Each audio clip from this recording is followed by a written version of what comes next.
主人様、ご無事で。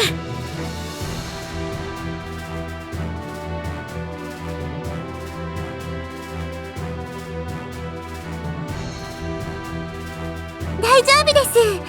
だけど時間が余っているというわけでもありませんので、すぐに軍議に移りましょう。了解。みんな揃ってる？揃っているぞ。なぜかレンとネネの2人が先に来ていたようだがな。あれはびっくりしたのだ。お兄ちゃん知ってたならちゃんと教えてくれないとダメなのだ。危うく同士討ちになるところだったんだぜ。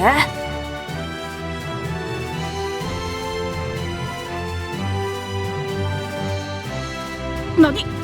じゃあレンは自分でここに来てたのか？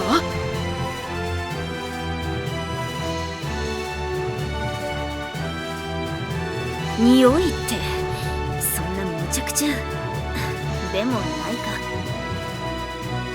レンならばそうもあろうな。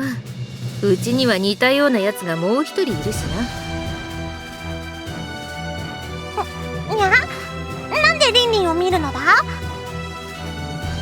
いいよ、深い意味はない。ただレンとリンリンはさすがに豪傑だなと言いたいのだよ。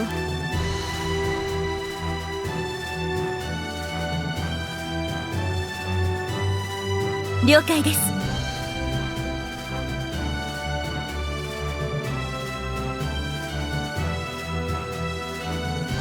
じゃあシュリちゃん、きなりちゃん、もう一回現状の説明をお願いできるかな？了解です。お城でもお伝えした通り、参加するのは6陣営。このうち最も強敵なのが魏、その次は5陣営が主な敵となるでしょう。将兵ともに最精鋭にして戦い慣れしている魏、少数精鋭ではありますが、戦の天才であるシェレン様と李修郎メイリンさんを擁する呉、共に強敵ですね。二正面作戦は絶対に避けなければならんな。そうできればいいのですが、その他陣営が取るに足らない陣営ですから、今回の演習は実質三つどもえになってしまっています。二正面作戦も視野に入れろということか。しかし本当に他の陣営を無視しても良いのか？はい、高村三軍に関しては主だった将がパイレンさんしかいません。3万の軍勢を統率して動かすのには力不足でしょう。一人で3万人動かすのって大変そうだもんね。そういうことです。そういった理由からパイレンさんの軍には注意を払いつつも、丁重に無視するか、演習序盤にさっさと撃破してしまうのが良いかと。なるほど。じゃあ2つの延期はどうする？無視でいいと思う。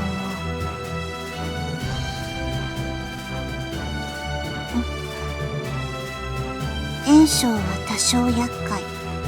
でも炎術は無視でいい。まあ炎症陣営には常識人が一人いるもんな。そういう意味では多少厄介か。みゆちゃんの陣営は七野さん一人だもんね。しかしあの無軌道な傭兵にわしは恐怖を禁じえんのじゃがな。無軌道だからこそ今の段階であれこれと考えるのは無意味なことでしょう。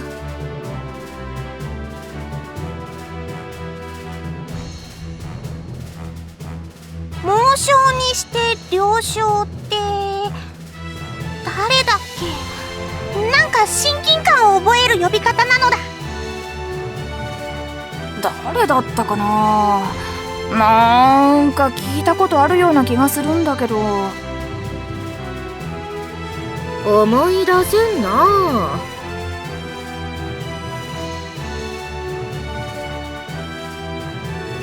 石膏を放って常に動向を把握しつつ、利用できるならば利用する、無視できるなら無視すると、臨機応変に対応するのが良いかと。その他陣営の相手をしている余力はないということか。そういうことでしょうね。大丈夫ですぞ。高孫三軍は炎将軍の後方に部隊を配置しているようですから、演習序盤に潰し合いになって終了となるのです。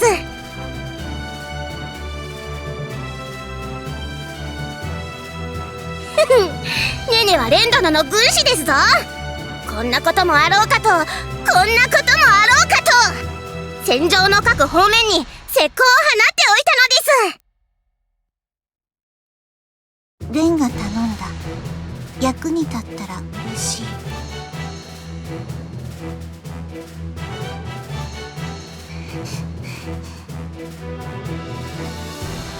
そこまで判明しているのなら、あとは義母の動向をつかむだけですね。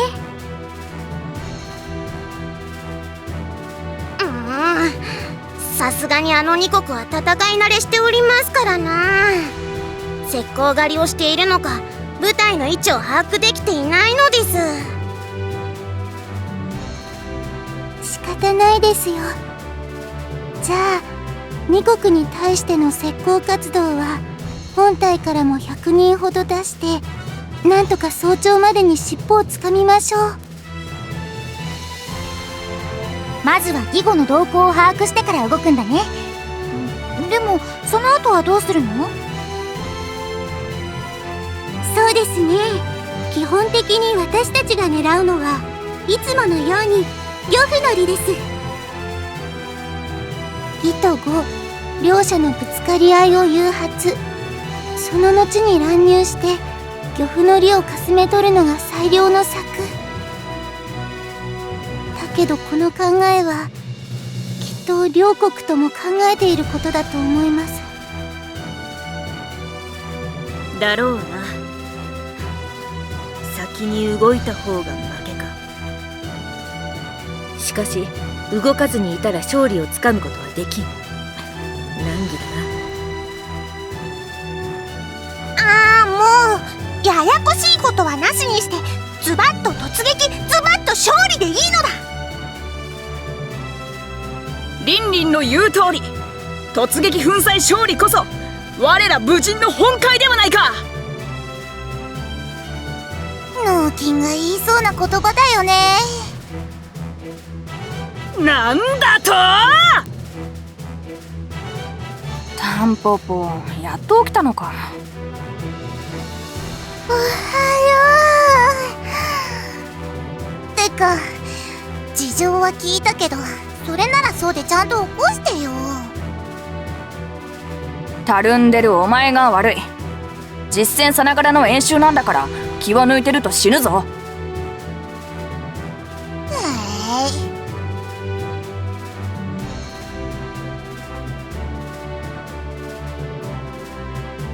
とりあえずリンリンちゃんたちのざれ言は置いておきましょう。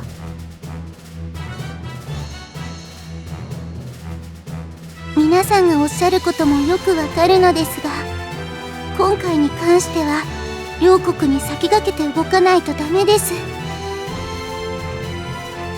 ほう。しかし両国の思惑が分かっている以上、それに乗るのは危険ではないのか？私もそう思うんだけど、危険なのは承知の上です。だけど私たちが率先して動かないと、戦場での主導権はなし崩し的に義母に奪われることになるでしょう。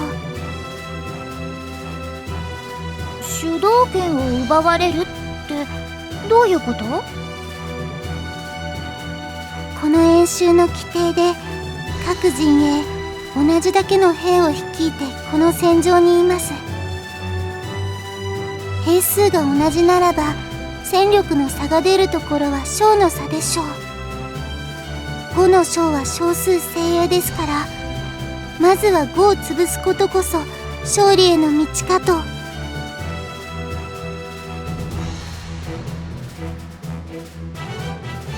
御意。そして私たちが5に対して動いたならば、義のカリンさんも5に対して動くことになるでしょう。でも戦術的には5を叩いている私たちの背後をついた方が良いのではなくて？その通りです。ですが後方から我らに攻撃を仕掛けた場合、下手をすれば蜀呉と義、三つどもえの大乱戦になる可能性が高くなります。乱戦になればそれだけ兵を消耗することになる。義としては暗黙の利害関係を私たちと結び、先に呉を殲滅する方が得策なんです。後の私たちとの決戦により多くの兵を残すことができますから。なるほど。また私たちにはレンさん、アイシャさんを筆頭に数多くの豪傑がいますから、乱戦になった際の被害を考えれば、カリンさんならば後方からの攻撃に関しては下策と考えると思います。何より呉を殲滅した後で兵が残っていれば、兵の連度の違いもありますから、私たちとの決戦に勝利する確率が上がります。戦を行う将には2通りあります。兵法を駆使して敵を撃破する攻勢の将と、被害を最小限にするため準備に準備を重ねて手堅く勝つ将です。5のシェレンさんは前者ですが、カリンさんは間違いなく後者です。だから三つどもえの乱戦は避け、撃破を狙う。そういうことです。義と共同戦線を張って呉を叩き、しかる後蜀義で決戦を行うという流れになるということか。はい。呉を潰した後、五分五分の状態で義に当たることができれば、勝敗は分からなくなります。逆に言うと、兵の連動を考えればそこまで持っていかないことには勝利もおぼつかないわけだな。残念ながら、本来ならば呉との戦いを義に押し付けて私たちの兵力を温存するのが上策なんですけど。そんな虫のいい話は多分くるくるお姉ちゃんが許してくれないのだ。そうだな。それに5に対しても同じことが言えるだろうな。宋猛徳と同じく孫伯符も掛け値なしの英傑だからな。甘い考えは通用せんだろう。そうだな。それに呉と組んで義を叩くにしたって、ひなりの言葉を借りるならば、将の少ない呉と共闘しても義を倒す決定力には欠けるし。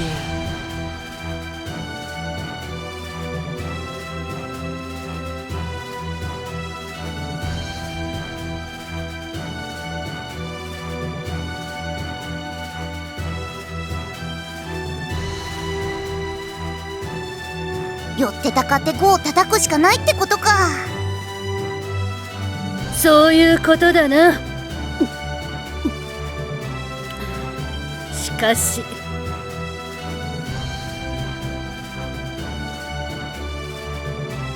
平和になってふぬけておるようなら一括してやろうと思ったが、なかなかどうして。あの戦乱の時と同じだな。みんな人が悪い。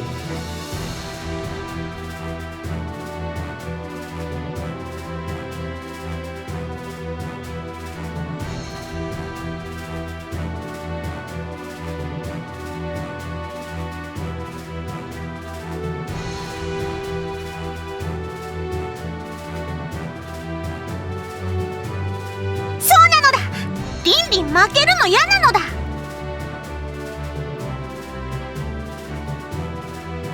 はい、必ず勝つぞリンリン。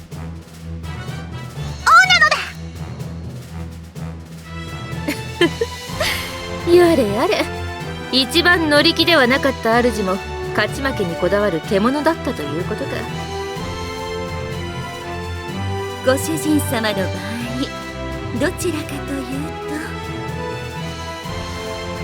とけだものだけどね。夜限定の、そこ限定の間違いでしょ。ところ構わずだと思うがの。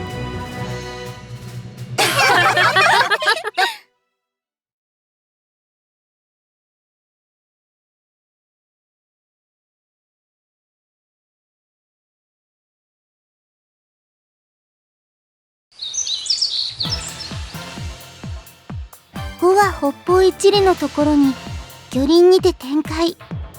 義軍は我らより東南東方面2里のところに同じく魚鱗の陣を敷いていますね。5の北方、比較的近い距離に炎将軍、その東方に高孫三軍が展開しているようです。よかった。これで5と義が連合を組む可能性は少なくなりました。そうなの？はい。義と5が連携して我らに立ち向かってくることになった場合、極めて困難な状況に陥るだろうとは思っていたのですが、5の後方に炎将軍、高孫三軍がいますから、義と5は連携して動くことが困難になるでしょう。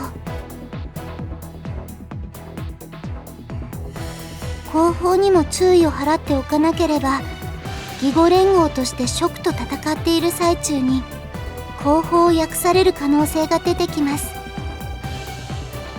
そうなれば逆に義語が私たちと高孫三軍、もしくは炎将軍に攻撃される形になる。そうなっては連合の優位性なんて消し飛んじゃいます。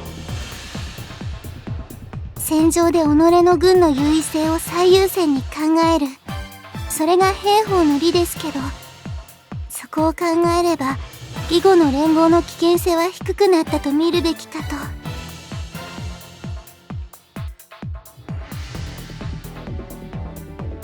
それが南西にある山脈の方で見失ったみたいなんです。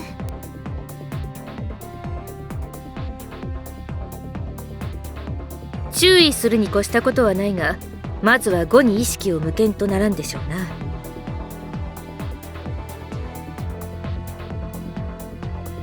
ご主人様、鶏さんが鳴い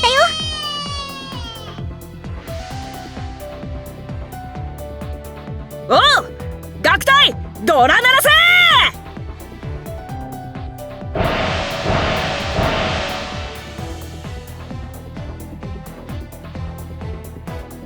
良いです。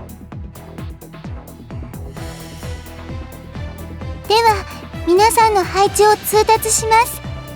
先方、リンリンちゃん、スイさん、レンさん。やったー、リンリンが先方。私だって先方なんだから抜け駆けすんなよリンリン。頑張る。右翼、アイサさん、タンポポちゃん。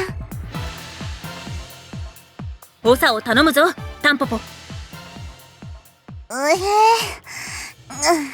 頑張りまーす。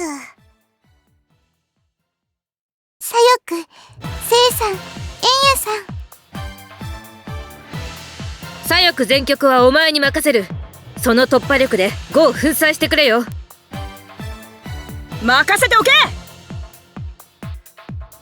中軍には桔梗さん、シオンさんを配置します。 A さんとネネちゃんの2人は騎馬隊を率いて遊撃を担当。部隊の運用はお任せします。戦況を確認しつつ自由に動いてください。了解。ねね、足引っ張るんじゃないわよ。それはこっちのセリフですぞ。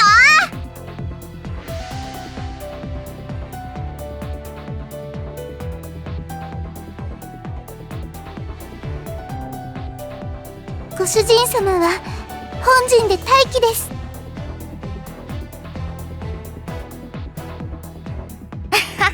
仕方ないよ。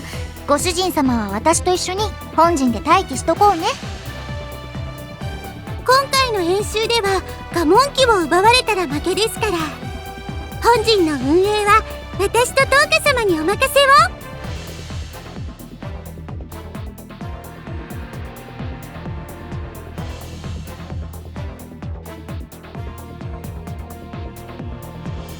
報告。おう。南方にて展開中の蜀軍が我らに向かって動き出しました。またその東方で展開中の義軍も進軍開始の気配があるようです。了解した。ご苦労だったな民名。これよりは将として部隊を率いてくれ。は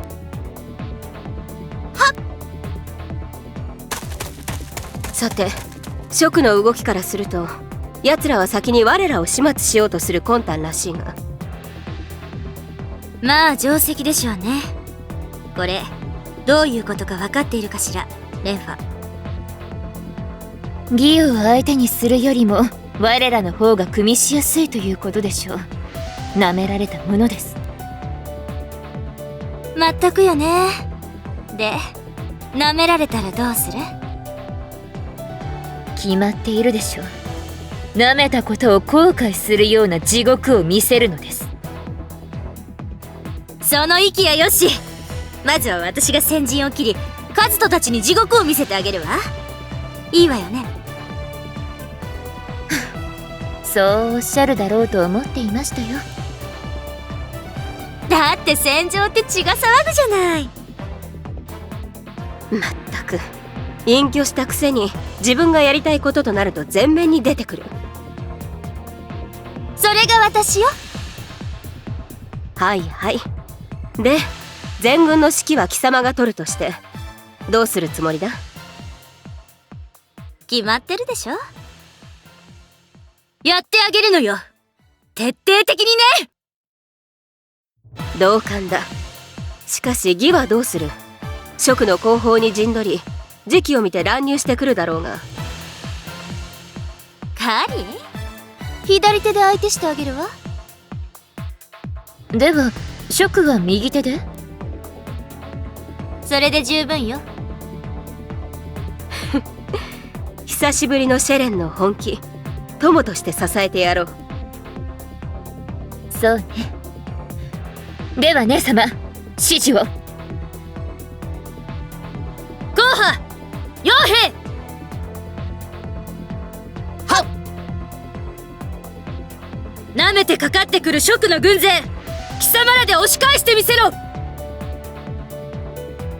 よい。降伏。おう。義の軍勢を警戒。乱入してくるようなら命に代えても押しとどめろ。よい。使命。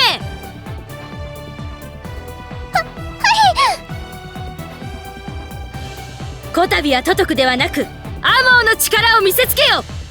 その部の力で蜀の我門機をつけ。よい。カズト様の我門機、この両毛が一番乗りで奪ってみせます。黄金白玄。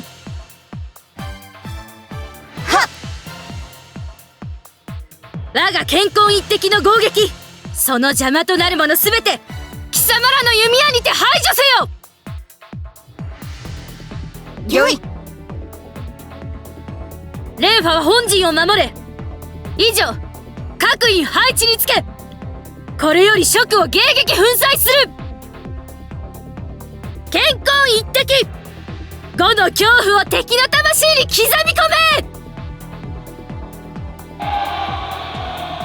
カリン様、蜀軍が呉軍に向かって移動を開始しました。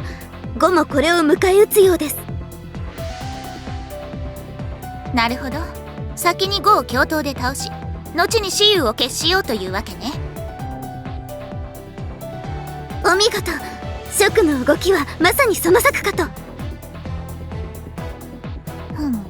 修理にしては珍しく兵法の理を中心に置いた策ね。シュリちゃんが策の中心に置くものは理。しかしその匂いはしませんね。まあ限定的な戦場では戦術的理は得られても戦略的な理は得られませんからね。とすると蜀はひなりを中心に動いているということか。ひなりは理を最上とする傾向が強かったわね。リン、策を示しなさい。蜀の連中の誘いに乗るならば策らしき策など必要はないでしょう。共闘して呉を撃破後仕切り直せばいいだけです。乗らないときは？その時我らの取る道はただ一つ。敵がこだわる理を逆手に取り背後より蜀を吸収撃破。その勢いのまま呉を殲滅します。乱戦となる確率は？五分。損耗率は？蜀の思惑を外すのならばたとえ乱戦になったとしても損耗は3分ほどで済むでしょう。蜀にあまたの豪傑がいるとはいえ対するは戦狂いのシェレンさん。そう簡単にこちらへの対処もできないと思いますし、フーもリンちゃんの計算には同意ですね。同じく。賞賛は3部の損耗があったとしても残りの7部で蜀を粉砕できましょう。賞賛は8割強ですね。悪くない掛け率ね。では我らの方針はそのように決定しましょう。春蘭、先方ですね。姉じゃ落ち着け。ちょっと頭に血が上りすぎだぞ。だって仕方ないだろ。5色の連中と戦うのは久しぶりなんだぞ。血湧き肉踊るだろ普通。その気合をそのまま蜀の尻にぶつけてあげなさい。ギョ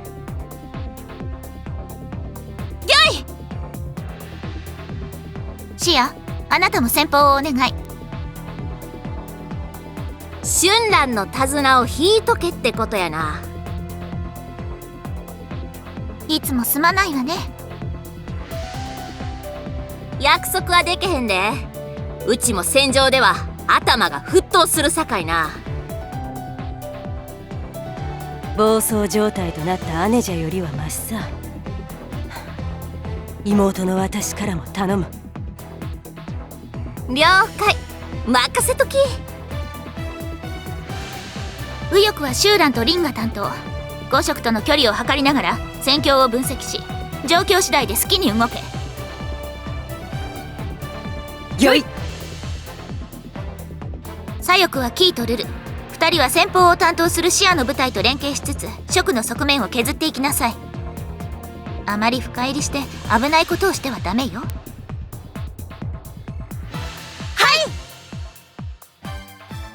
凪、魔王、沢の3人は遊撃部隊として配置。遊撃隊の任務分かっているわね。